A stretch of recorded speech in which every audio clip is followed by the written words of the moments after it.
But let's move on now and talk about the markets. There's some amount of stability that has returned to the markets over the last couple of days. Anuj is here to tell us what to expect. Anuj, a little bit of relief for the bulls, but perhaps, everyone's watching out for what happens on the 4th of June. Until then, maybe some volatility?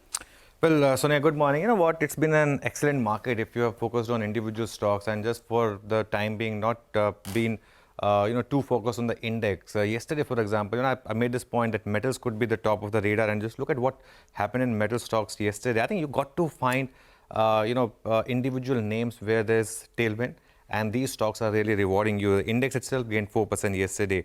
The other sector to focus on, of course, metals could still remain in focus, but the other sector to focus on could be IT, with a slight risk that today's NVIDIA's numbers. So let's see how that one behaves, because the Nasdaq has been quite strong.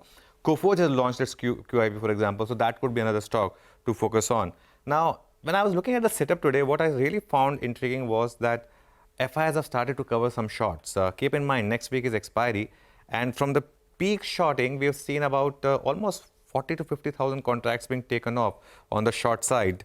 Perhaps the market's a bit less nervous about the election outcome than it was, say, 10 days back. I think the similar story played out in 2019 as well. There was nervousness till phase 4, and after that, we saw one-way rally in the market.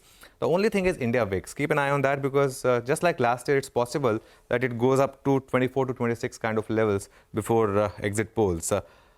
Railway stocks are rallying, PLI stocks, manufacturing stocks, these kind of stocks are rallying. So I think that's telling you a bit about what the market is thinking in terms of the election outcome. Now, coming to the levels on the index, on the Nifty, the first resistance is 22,591 to 22,670, yesterday's high and the option zone. And the bigger resistance is 22,750 to 22,800, which is your all-time high is. Support comes in at 22,375 to 22,425, yesterday's low and also the option zone. And then the bigger support is, again, the 50 and 20-day exponential moving average of 22,270 to 22,360. Bank Nifty, its weekly options expiry today. The options range is 47,808 to 48,181. My base case is we stay in this range. If you see a breakdown or breakout of this range, then perhaps there could be a bigger move. As always, I'll leave you with the quote of the day.